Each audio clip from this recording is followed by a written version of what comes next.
শাড়িটা চেঞ্জ করে এর মধ্যে থেকে একটা পরে নাও। আজ থেকে তুমি এইগুলোই পরবে। মা, বৌদি তুমি এসব কি পরেছো? তুই যদি এরকম ড্রেস করতে পারিস তাহলে বৌদি কেন করতে পারবে না?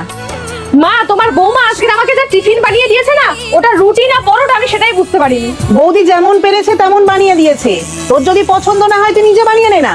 তোমার ছেলের বউকে শোকেশে তুলে রাখো, বুঝলে?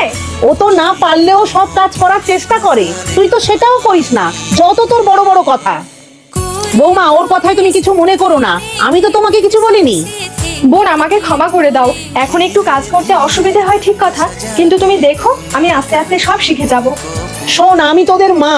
আর বৌমা, আমার মেয়ে এখনো গুছিয়ে কাজ করতে পারে না, আর তোমার কাছে কি করে এত আশা করি? যে বাড়িতে শাশুড়ি মা বৌমাদের নিজের মেয়ের মতো ভালোবাসে, সেই বাড়িটাকে স্বর্গ বলে মন থেকে মানতে ইচ্ছে করে।